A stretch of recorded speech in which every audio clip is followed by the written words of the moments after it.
Hello friend, कैसे हो आप सभी। तो आज हम शुरू करेंगे प्रश्नोत्तरी। बहुत ही महत्वपूर्ण प्रश्नोत्तरी है, आप सभी जुड़िए। देखो, पहला क्वेश्चन शुरू करते हैं। प्राचीन भारतीय भौगोलिक मान्यता के अनुसार भारतवर्ष किस द्वीप का अंग था?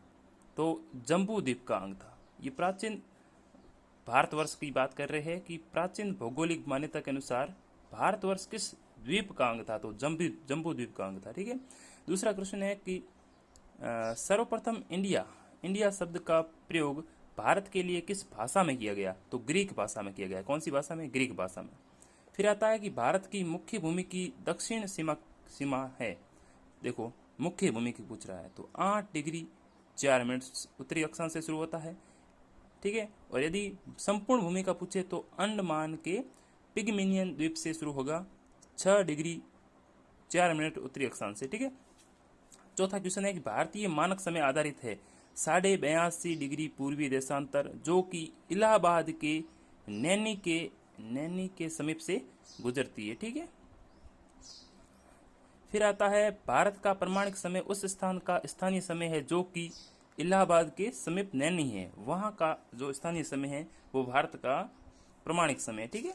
फिर आता है इंडियन स्टैंडर्ड टाइम, मतलब 82.5 डिग्री पूर्वी देशांतर, और ग्रीनविच टाइम में कितना अंतर है? तो 5.5 घंटे का अंतर है। ठीक है। बहुत ही महत्वपूर्ण क्वेश्चन है, आप जुड़े और अपने तैयारी को मजबूत करें।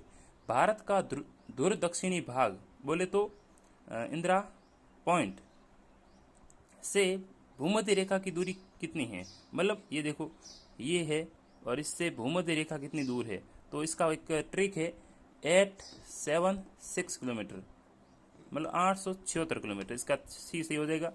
फिर आता है भारत की स्थलीय सीमा की लंबाई कितनी है? तो है 15,200 किलोमीटर। ठीक है। फिर पढ़ेंगे हम द्वीपों सहित भारत की तट रेखा की लंबाई कितनी है? तो 75,116.5 किलोमीटर। बहुत ही महत्वपूर्ण क्वेश्चन था आपका, ये संपूर्ण द्वीप समूह का पूछा है। भारत की उत्तर से दक्षिण लंबाई कितनी है? तो 3214 है, 3214 है। और और पूर्व पश्चिम पूछे तो 2933 है। ओके। भारत के पूर्व से पश्चिम की लंबाई कितनी है? तो 2933 है। ठीक है। भारत की तट रेखा की लंबाई कितनी है? 6100 किलोमीटर है। ये रही, ये इसका सही होगा। भारत का क्षेत्रफल विश्व के कुल भौगोलिक क्षेत्रफल का कितना प्रतिशत है? तो 2.4% है। ये कई बार एग्जाम में आया हुआ है। आप भी साथ साथ में, मतलब इसको नोट्स नहीं बनाने हैं, बस आपको एक बार अपने खुले नेत्रों से देखना है, ओनली फॉर। ठीक है। और समझना है। फिर है कि भारत के कुल क्षेत्रफल का कितना भाग पर्वतीय क्षेत्र के अंतर्गत आता है? मतलब कितने प्रतिशत भाग है जो पर्वतों के अंतर्गत आता है? तो 10.7% जो है वो पर्वतों के अंतर्गत आता है। फिर आता है कि संपूर्ण भारत के कितने प्रतिशत भूभाग पर पर्वत एवं पहाड़ियों का विस्तार है? हरियाणा। पर्वत और पहाड़ियां दोनों का पूछा है। देखो, ये पर्वतीय क्षेत्र पूछा है तो 10.6 है। पर्वतीय और पहाड़ियों का भी पूछा है इसमें, तो 29.3 होगा। ठीक है, 29.3 होगा। फिर आता है कि संपूर्ण भारत के कितने भूभाग पर पठार का विस्तार है? तो 27.7। ये क्वेश्चन कई बार आते हैं परसेंटेज वाले। ठीक है। सिर्फ ओनली फॉर पर्वतीय क्षेत्र पूछे तो 10.7%, और पहाड़ियों और पर्वतों दोनों का पूछे तो 29.3%, और पठारों का पूछे तो 27.7%। संपूर्ण भारत के कितने प्रतिशत भूभाग पर मैदान का विस्तार है? तो 43% भाग पर मैदानों का विस्तार है। ये देखो, 14वां, 15वां, 16वां, 17वां क्वेश्चन बहुत ही महत्वपूर्ण है। फिर हम पढ़ेंगे यहाँ। फिर क्वेश्चन है कि भारत की प्रादेशिक जल सीमा समुद्र तट से कितनी समुद्री मील की दूरी है? ठीक है।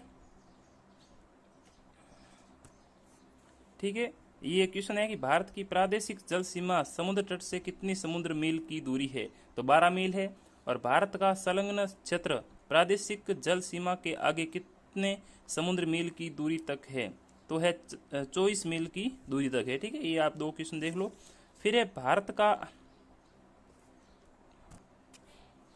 भारत के कितने राज्य समुद्र के किनारे है? ये क्वेश्चन मैंने पहले भी आपको कराया था नोट्स में कि 9 राज्य जो है वो तटीय सीमा पर है, समुद्र सीमा पर है। ठीक है।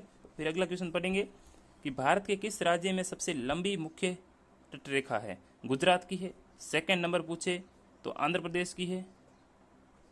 ओके। फिर 23वां क्वेश्चन है, निम्नलिखित भारतीय राज्यों में से किससे होकर कर्क रेखा नहीं गुजरती है? देखो देखो, मध्य प्रदेश से गुजरती है, गुजरात से भी गुजरती है, झारखंड से भी गुजरती है, त्रिपुरा मिजोरम से गुजरती है, राजस्थान से भी गुजरती है, लेकिन उत्तर प्रदेश से नहीं गुजरती। ठीक है, ये क्वेश्चन ए गलत हो जाएगा। कौन सी अक्षांश रेखा भारत के मध्य से होकर गुजरती है? देखो, कर्क रेखा एक अक्षांश रेखा है। ठीक है, ये भारत के मध्य से गुजरती है, और मकर रेखा ऑस्ट्रेलिया के मध्य से गुजरती है। बहुत ही महत्वपूर्ण क्वेश्चन है। फिर आता है, कर्क रेखा भारत के कितने राज्यों से होकर गुजरती है? 8 राज्यों से होकर गुजरती है। पहला राजस्थान, पहला गुजरात, दूसरा राजस्थान, तीसरा मध्य प्रदेश, चौथा झारखंड, फिर आ जाएगा आपका पश्चिम बंगाल, फिर आ जाएगा आपका मिजोरम, त्रिपुरा, और एक और छत्तीसगढ़ आ जाएगा। ये 8 राज्य है जिससे होकर कर्क रेखा गुजरती है। निम्नलिखित में से किस राज्य से होकर कर्क रेखा, ये हो गया क्वेश्चन आपके, अच्छा ये वापस क्वेश्चन आया, नहीं गुजरती है, तो उड़ीसा से नहीं गुजरती है। ठीक है, भारत का वह राज्य जिससे होकर कर्क रेखा गुजरती है, देखो, उत्तर प्रदेश से नहीं गुजरती, हिमाचल प्रदेश से नहीं गुजरती, बिहार से नहीं गुजरती, तो इसका सही आंसर हो जाएगा झारखंड। ठीक है, फिर हम पढ़ेंगे 28वां क्वेश्चन, भारत की मुख्य भूमि का दक्षिणी नोक क्या है? तो कैप कैमोरिन। ठीक है, कैप कैमोरिन जो है वो मुख्य भूमि का दक्षिणी नोक है। ठीक है, फिर आता है, भारत के दक्षिण में सबसे दूरस्थ स्थल कौन सा है? तो इंदिरा पॉइंट। क्या है? इंदिरा पॉइंट है, जो कि अंडमान में स्थित है, जिसे पिग्मिलियन द्वीप या पार्सन द्वीप भी कहते हैं। ठीक है, इंदिरा पॉइंट का अन्य नाम क्या है? ये सभी नाम है, देखो, पार्सन पॉइंट, लाही चिंग और पिग्मिलियन पॉइंट, ये सभी इसके नाम है। फिर पढ़ेंगे कि राजस्थान में कौन सा स्थान भूमध्य रेखा के निकटतम स्थित है? तो इंदिरा पॉइंट जो दक्षिणतम स्थान है भारत के मुख्य भूमि का, संपूर्ण भूमि का, तो वही स्थान जो है वो भूमध्य रेखा से निकटतम स्थान होगा। फिर आता है, भारतीय भूमि का सर्वाधिक उत्तरी भाग है, तो ये है इंदिरा कोल। इंदिरा कोल लद्दाख में है भाई। भारत का दक्षिणतम स्थान इंदिरा पॉइंट में से कहाँ से स्थित है? तो देखो, इंदिरा पॉइंट जो है मैंने आपको बताया था, अंडमान निकोबार द्वीप समूह में स्थित है।